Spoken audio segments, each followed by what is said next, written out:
Lucienne. Bonjour. Bienvenue à toi aujourd'hui dans cette mini-impulsion d'une longue série en fait. Je suis contente de t'accueillir aujourd'hui parce que je sais que tu es une femme de foi qui a sûrement plein de choses à nous partager. Est-ce que, avant, tu pourrais juste courtement te présenter, dire qui tu es? Oui, donc je suis mariée, j'ai 2 enfants et j'ai 3 petits-enfants. Qu'est-ce que tu as à dire sur ta vie de foi, sur ton chemin avec Jésus, sur peut-être pour encourager les gens qui sont là et qui sont aussi peut-être parfois dans la galère, hein, parce que marcher dans la foi et marcher avec Jésus, c'est pas un long fleuve tranquille.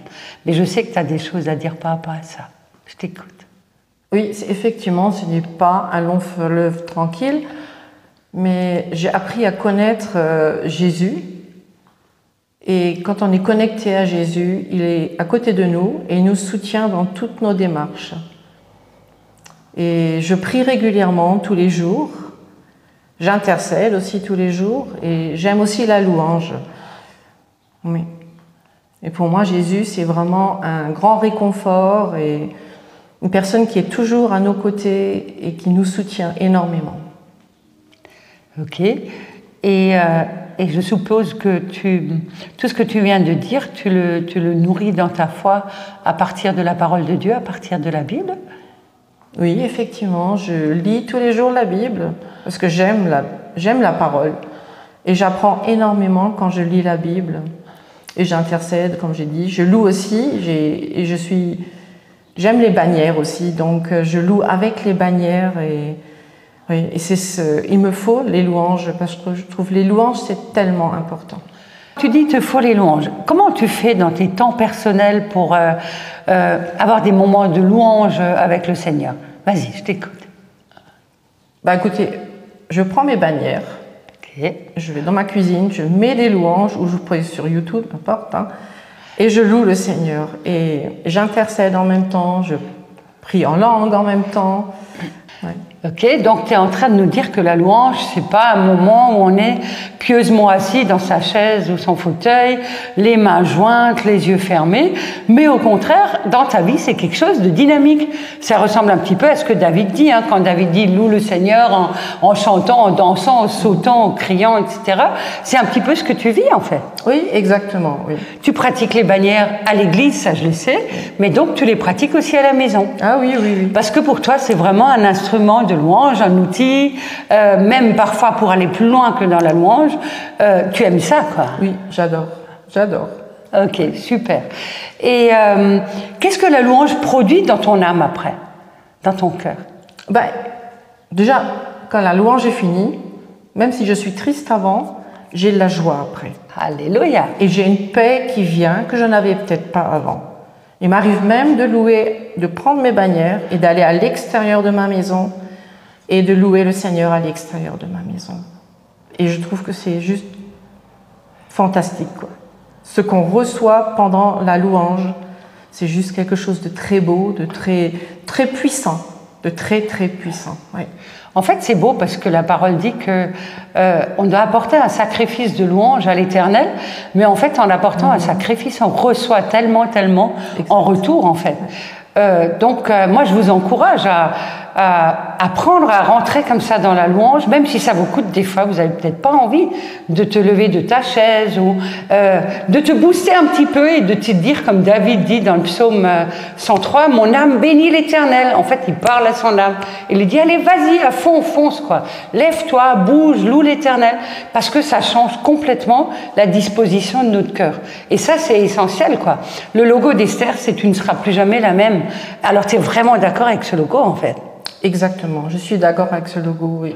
On ne sera plus jamais la même. Quand on loue le Seigneur, quand on est connecté au Seigneur, quand on a le cœur ouvert avec le Seigneur, un temps de prière, on est transformé. On est transformé, exactement, oui. Ça, c'est beau. Puis, tu as évoqué quelque chose sur quoi je veux juste rapidement revenir. C'est tu as parlé du parler en langue. Oui. Le parler en langue, c'est une grâce que Dieu nous donne. L'apôtre Paul dit, vous devez tous parler en langue. Il suffit de demander et on reçoit le parler en langue, et on ouvre nos bouches et on y va. Et c'est quelque chose qui grandit. Tu peux en parler? Je prie régulièrement en langue, on va dire comme ça. Ça me vient spontanément, que je sois dans la rue, que je sois avec les gens autour de moi, ça me vient comme ça spontanément et je prie en langue. Et effectivement, pour moi, c'est important de prier beaucoup en langue, oui. Oui. Ce qui est génial, c'est que, en fait, quand on prie en langue, nous, on ne comprend rien, mais le Saint-Esprit, il comprend tout. Et ça lui plaît bien qu'on prie en langue. C'est vraiment une arme qui nous a été donnée de la part du Seigneur et qu'il faut qu'on utilise. Et j'ai dit que c'est quelque chose qu'on développe. Vous savez, pour moi, c'est un peu comme un muscle, en fait, qu'on va développer encore et encore et encore. Et c'est pour ça que la parole de Dieu dit, vous devez prier sans cesse. Mais on peut, dans notre vie, finalement, apprendre à parler en langue sans cesse, que ce soit en silence, dans notre cœur ou à voix haute, selon les endroits. Mais je pense que c'est ça que tu pratiques, en fait. Oui. Dans la journée, je suis souvent connectée avec notre Dieu. C'est vrai. Ou alors j'intercède, ou je prie en langue. Pour moi, c'est tellement important. Et ça vient tout seul. Plus on le pratique, après ça vient tout seul. C'est ce que je dis, en fait. C'est comme un muscle qu'on développe. Exactement. C'est comme une pratique sportive. C'est comme... et en fait, ça nous apprend aussi que la foi, c'est... Alors, le salut, c'est un cadeau, c'est vrai, qui nous est donné alors qu'on mérite rien. Mais après, grandir dans notre foi, on a une part de responsabilité là-dedans. Et je veux juste vous encourager là-dedans aussi à pas baisser les bras, mais à vous dire, allez, je progresse, j'y vais, je continue, à travers des petites choses dans la journée.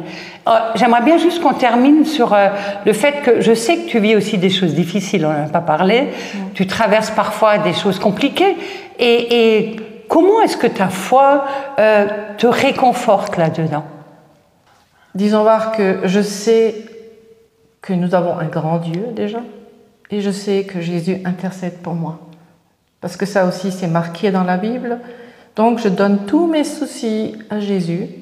J'ai dit, Seigneur, c'est écrit que tu portes tu as donné ton joug et ton joug il est léger. Donc je donne mes soucis à Jésus. C'est pas toujours facile, je mentirais. Mais je le fais. Je dis, Seigneur, et quand ça vient, quand mon âme vient, je dis, Seigneur, tu prends.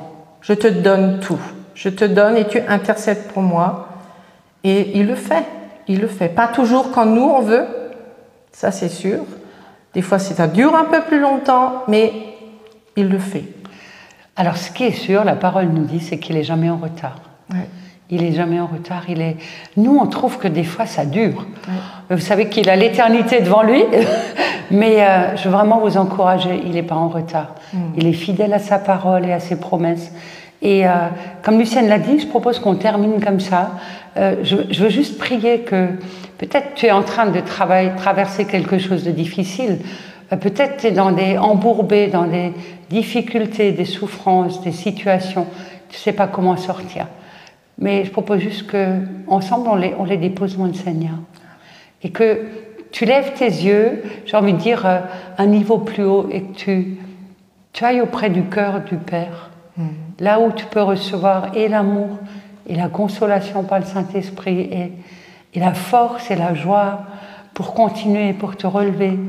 Et la confiance que tout est dans ses mains. Il sait, il connaît, il voit. Et il te fait cette promesse extraordinaire, il est présent dans ta vie. Et il se tient à tes côtés dans ce que tu es en train de traverser. Ce qui t'appartient, c'est juste de choisir de le croire et de rester positionné dans cette foi-là. Et tu vas voir, ça va changer ta vie, ça va changer ta journée aujourd'hui. Ça va changer juste maintenant les circonstances dans lesquelles tu te trouves. Et je veux juste te bénir et t'encourager dans ce sens-là. Amen. Amen. Et je vous encourage à partager cette vidéo sur les réseaux si elle vous a touché. Si vous pensez que ça encourage d'autres, je vous encourage à chatter aussi, si vous voulez nous interpeller, nous questionner.